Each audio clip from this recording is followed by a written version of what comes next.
ലോകകപ്പിൽ ഗോൾ മഴയോടെ മൂന്നാം സ്ഥാനം സ്വന്തമാക്കി ഇംഗ്ലണ്ട് ഫ്രാൻസിനെ തോൽപ്പിച്ചത് 4-നെതിരെ 6 ഗോളുകൾക്ക്. ബുക്കായോ സാക്ക ഹാട്രിക് നേടിയ മത്സരത്തിൽ കിലിയൻ എംബാപ്പയ്ക്ക് റെക്കോർഡ്. ലോകകപ്പിൽ ഏറ്റവും അധികം ഗോളിൽ ലയണൽ മെസ്സിയെ മറികടന്നു. വേൾഡ് കപ്പ് ഡെസ്കിൽ നിന്നും കൂടുതൽ വിശദാംശങ്ങളുമായി മനീഷ് ഐഷ മാത്യു ചേരുകയാണ്. മനീഷ്, എങ്ങനെയായിരുന്നു മത്സരം? ഷിജോ, ഏറ്റവും ആവേശകരമായി നടന്ന മത്സരമാണ് ലൂസിയസ് ഫൈനലിൽ ഇന്ന് നടന്നത്. സാധാരണഗതിയിൽ വലിയ പ്രാധാന്യം നൽകപ്പെടാത്ത ഒരു മത്സരം കൂടിയാണിത്. പക്ഷേ ഇന്ന് ഗോൾ മഴ പെയ്ച്ചുകൊണ്ടാണ് ഇരു ടീമുകളും മത്സരത്തിൻ്റെ ഏറ്റവും ആവേശത്തിൻ്റെ കൊടുമുടിയിൽ എത്തിച്ചത്. ആദ്യ പകുതിയിൽ തന്നെ ഇംഗ്ലണ്ട് 4-0 എന്ന സ്കോറിന് മുന്നിലെത്തുന്ന ഒരു സാഹചര്യമുണ്ടായി. ആദ്യ പകുതിയിൽ തന്നെ സാക്ക ഇരട്ട ഗോൾ സ്വന്തമാക്കുകയും ചെയ്തു.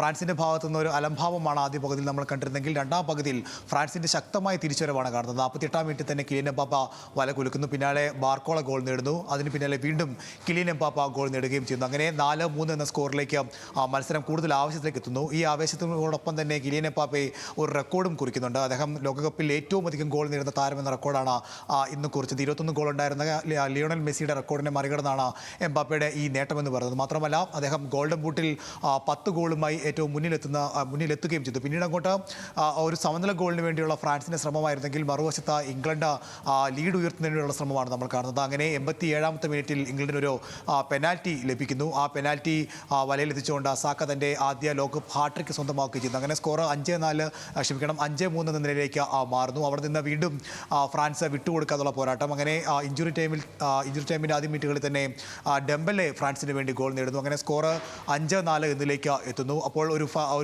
സമനില ഗോളിന് വേണ്ടിയുള്ള ഫ്രാൻസിൻ്റെ തീവ്ര ശ്രമങ്ങൾക്കിടയിൽ അവിടെ നിന്ന് ജൂഡ് ബെല്ലിംഗാമിൻ്റെ ഒരു സോളോ റൺ ഉണ്ടാകുന്നു. ആ സോളോ റണ്ണിൽ ജൂഡ് ബെല്ലിംഗാം ആ ഗോൾ നേടുമ്പോൾ ഒരു റെക്കോർഡും കൂടി അദ്ദേഹം സ്വന്തമാക്കുന്നുണ്ട്. ഒരു ലോകകപ്പിൽ ഇംഗ്ലണ്ടിന് വേണ്ടി ഏറ്റവും അധികം ഗോൾ നേടുന്ന താരമെന്ന റെക്കോർഡ് കൂടി സ്വന്തമാക്കിക്കൊണ്ട് ജൂഡ് ബെല്ലിംഗാം ആ ഗോൾ പൂർത്തിയാക്കുമ്പോൾ 6-4 എന്ന സ്കോറിന് ഫ്രാൻസിന് പരാജയം ഏറ്റുവാങ്ങേണ്ടി വരുന്നത്. എന്തായാലും ഫ്രാൻസ് പരിശീലകൻ്റെ പരാജയത്തോടുകൂടിയാണ് ഈ ലോകകപ്പിൽ മടക്കമെങ്കിൽ ഇംഗ്ലണ്ടിനെ സംബന്ധിച്ചിടത്തോളം കഴിഞ്ഞ മത്സരത്തിലേറ്റ പരാജയത്തിന് ഒരാശ്വാസം എന്നോണം 6-4 ഒരു മികച്ച വിജയം സ്വന്തമാക്കാൻ കഴിഞ്ഞു. മാത്രമല്ല, ഒരുപിടി റെക്കോർഡുകൾ കൂടി ഈ മത്സരത്തിൽ പിറന്നു. അതൊന്ന് ഞാൻ നേരത്തെ പറഞ്ഞതുപോലെ കിലിയൻ എംബാപ്പെ ലോകകപ്പിൽ ഏറ്റവും കൂടുതൽ ഗോൾ നേടുന്ന താരമായതും അതിനോടൊപ്പം തന്നെ ഫ്രാൻസിനെ തന്നെ മൈക്കൽ ഒലീസെ സാക്ഷാൽ പെലെയെ മറികടന്ന് ഒരു ലോകകപ്പിൽ ഏറ്റവും അധികം അസിസ്റ്റ് നൽകുന്ന താരമെന്ന റെക്കോർഡ് സ്വന്തമാക്കി. 7 അസിസ്റ്റുകളാണ് അദ്ദേഹത്തിൻ്റെ പേരിൽ ഈ ലോകകപ്പിലുള്ളത്.